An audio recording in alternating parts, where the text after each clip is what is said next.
I now have all of these things, employees, contractors, and definitely team members on these properties. But regardless of where you're at on the property or where you're at within your investment journey, everyone's gonna need team members. So that's where I'm gonna focus on, because it's a key element of being able to take over your property and manage your property efficiently and effectively.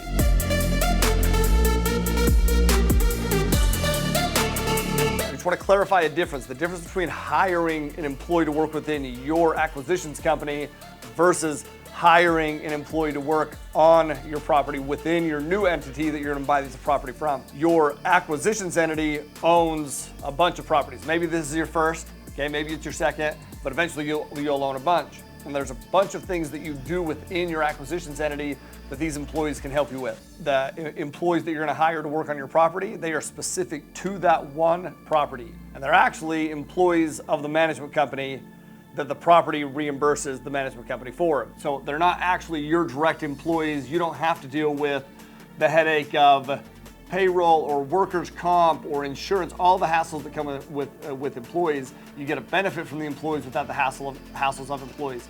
So once again, regardless of where you're at within your journey, everyone is going to use team members. And there's 3 different teams that you're going to need to set up. Okay? You have your deal team. These are your brokers, your attorneys, the people that help bring you the deal and operate the deal, or bring you the deals so that you can now operate those deals. Number 2 is your money team. These are your lenders, your investors, your sponsors that help you qualify for loans. And then number 3 is your property team. That's what we're going to focus on right now. Your local property team, I want you to look at it in 2 phases. You have your pre-close, before you actually close. And then you have your post-close, obviously, once you've closed. Your pre-close team members, local property team members. Your inspectors. Your inspectors are an important piece of the puzzle. They're gonna go in and inspect the property. They're gonna usually do a third of the units, but they're gonna do a deep dive on the property. They're gonna make sure that the zoning is right, that there's ADA requirements are in place, that and any repairs or anything that you need to get done, they're going to give you some cost estimates on those. One thing that I'll tell you though is that you want to, any cost estimates that you get, you want to verify those with your contractors, which we'll talk about here in a second. The other one is surveyors. You're going to want to get a survey done on the property. Your lender is going to require a survey as well, but we want a survey. We want to know where the right of ways or the restrictions, or where the buildings sit on the property, and we want to know those kind of things. So a way to save money throughout the close period, by the way, is to get an updated survey. You're going to get a copy of the current owner's survey through due diligence. You're going to contact whoever did that survey. You're going to ask them for an updated survey. That's going to be the surveyor that I use, and that will cost you, they'll save you thousands of dollars to get an updated one versus a brand new one. Now, the 3rd and 4th team members within the pre-close section are your contractors and your property managers. They are also on the post-close section. They're on both sides because they really help you throughout the entirety of the deal. They're some of the first ones to lay eyes on the deal.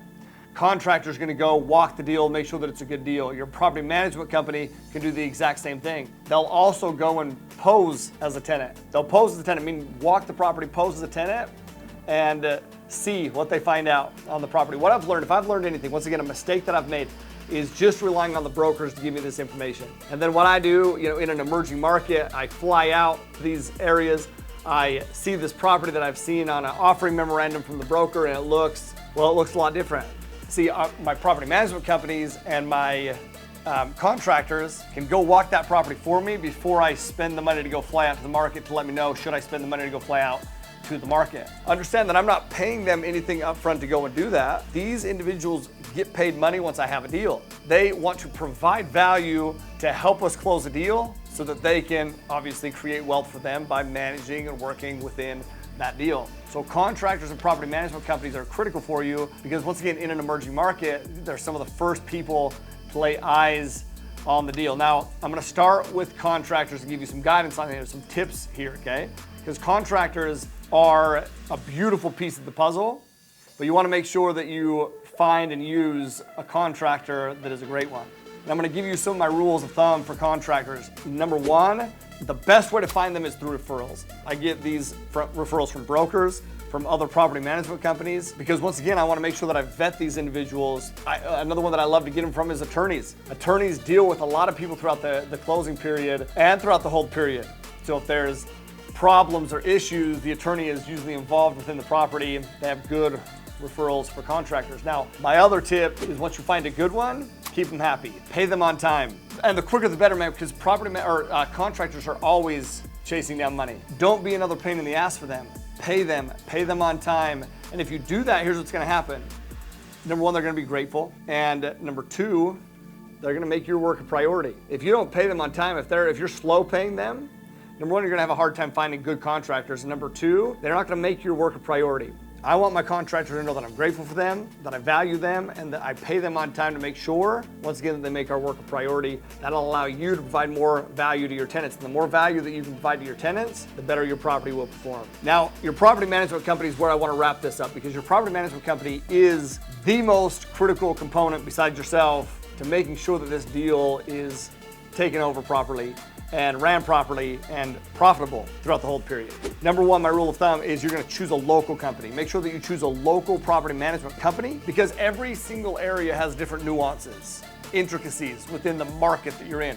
So you want a property management company that knows those intricacies. Number two is you wanna make sure that they have experience with the asset class that you're acquiring. This is another mistake that I made. Bought an apartment building that was a C-class apartment building, but I brought in a property management company that was used to managing A assets. Well, what did that do? Well, you manage an A asset a lot differently than you do a C asset. So I wasn't cash flowing, I wasn't profitable within this property because my property management company was spending too much money on the property. Money that did not come back into any returns at all. So I had to fire that property management company. But once I brought in a property management company that was actually experienced managing the type of asset that property was, well man, everything turned around because they were used to managing that. So make sure that whatever asset class you're acquiring, that they have experience managing that type of apartment. A bonus tip, I'm gonna give you one more, but one thing that, along these lines is I like to get a referral for my property management company. I never partner with a property management company unless I've vetted it through my network first. People who have actually used them and had a good experience with them. Anywhere that I've invested, I can tell you property management companies that I would use and suggest, and ones that I would not use and not suggest. So get a referral from those within your network or our network if you're part of that as well. And then number three is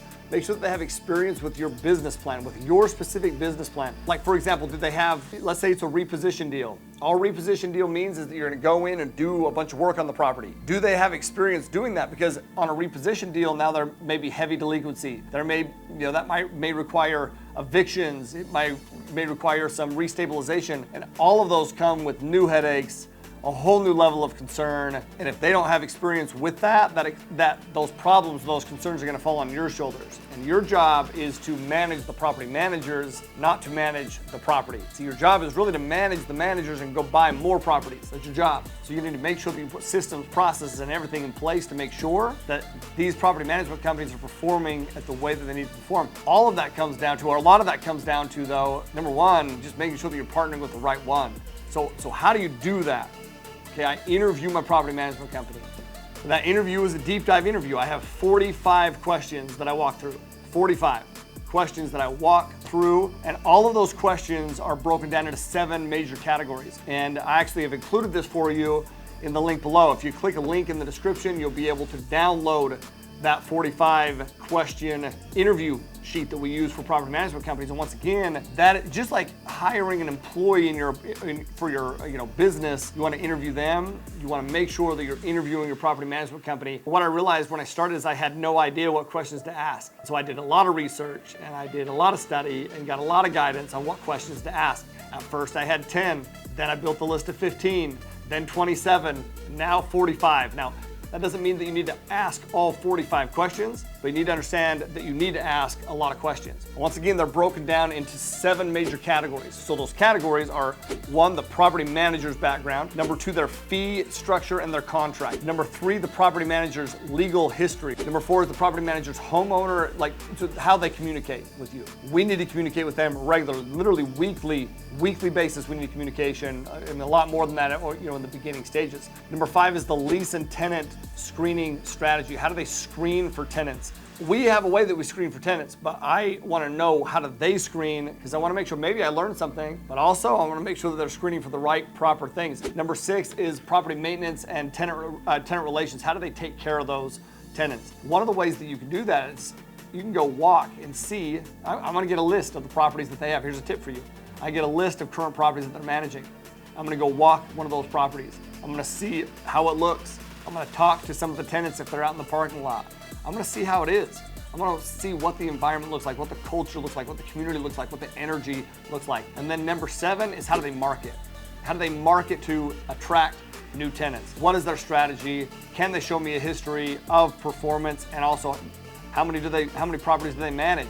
This is another mistake I made. If they own any properties that are similar to yours in the same market, own, not manage, I mean own, well then that property is gonna get the preferential treatment over yours for sure. So if they own any properties within the area, I do not partner that are similar to the property that I'm buying. I do not partner with that property management company. So click the link. Once again, fill out your info. You'll be able to download the 45 questions. You're welcome for that, by the way. That took a long time to put together. It's a lot of great info for you.